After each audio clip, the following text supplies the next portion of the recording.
You're watching Shalom World News. I'm Rory McLennan coming to you from Glasgow, Scotland. Here are the latest headlines from around the world.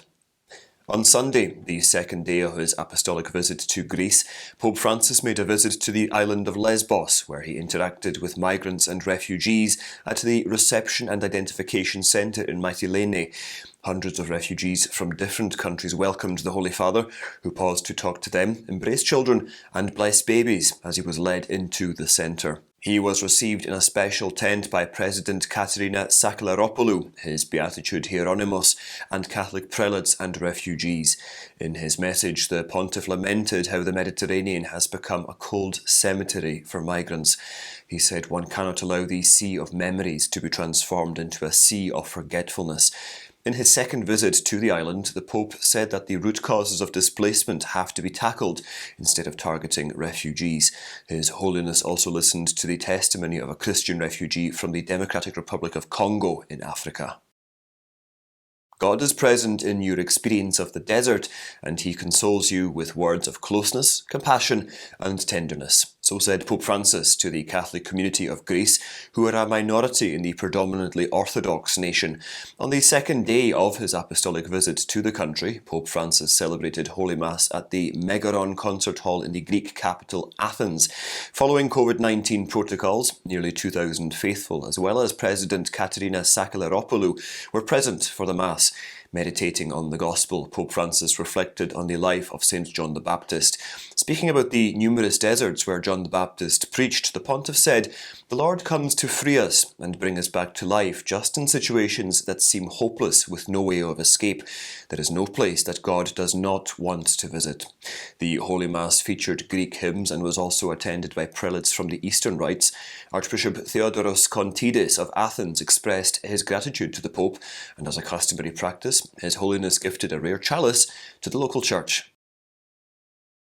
Pontifical aid outfit Aid to the Church in Need has pointed out that the internal security situation in the African nation of Mali has deteriorated over the past few months. Spiralling violence has affected rural parts of the country, with jihadi militants not allowing people to cultivate their land. They also routinely burn rice fields and attack farmers who try to engage in agricultural activities. ACN said that terrorists are using hunger as a weapon, so that poor people have no option but to join the ranks of the militants. There are reports that militants also prevent farmers from bringing their produce to markets. The Segu region in the central part of the nation is the hardest hit. Here, fighting is going on between the local militia and the self-defense group known as Donso Hunters. To make matters worse, there are also occasional jihadi attacks. Catholic bishops of the Commission for the Promotion of Integral Human Development, Justice and Association of East African Bishops' Conferences have expressed deep sadness over the conflicts and violence taking place in some nations in the region, most notably in Ethiopia. The bishops, who met from November the 29th to December the 2nd in the Kenyan capital of Nairobi, appealed to all parties involved in the conflict to stay away from ethnic strife and to strive for peaceful coexistence. The bishops also expressed solidarity with the suffering masses of Sudan, and they also urged international agencies to encourage efforts towards a peaceful transition. The East African Assembly of Bishops also discussed the challenges such as human trafficking, unemployment, radicalization, and extremism. A Nigerian nun and her newly established congregation are undertaking an apostolate to rescue girls and women from prostitution rings.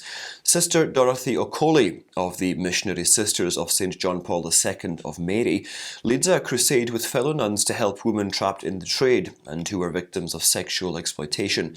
The nuns visit hotels in towns and cities regularly and try to talk to women engaged in prostitution. They counsel them and offer them help in order to leave the trade. The congregation also provides the victims with vocational training to set up small enterprises. So far, they have been able to rescue dozens of women and girls in the country where poverty is rampant. Sister Dorothy has also started a Save Young Girls Motherhood Foundation that extends help to girls who become pregnant after being exploited or sexually abused. The annual exhibition of cribs from around the world that got underway at the Vatican on Sunday has a very sweet attraction this time. It is none other than a 100-kilo crib made of chocolate. The 100 Precipi exhibition in the colonnade in St. Peter's Square features the chocolate crèche made by Il Cioccolato dei Trappisti, an initiative of Trappist monks of the monastery at the San Callisto catacomb in Rome. The expo was inaugurated by Archbishop Rino Fisichella, president of the Pontifical Council for the Promotion of the New Evangelization. It features 126 cribs from all over the world. The expo will go on until January the 9th of next year.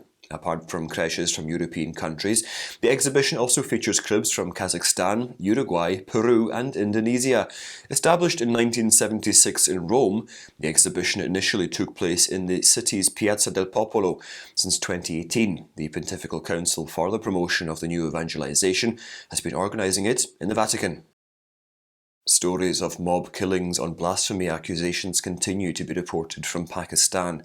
In the latest incident from Sialkot, about 200 kilometres southeast of the capital Islamabad, a Sri Lankan factory manager accused of blasphemy was beaten to death and set on fire by a mob on Friday.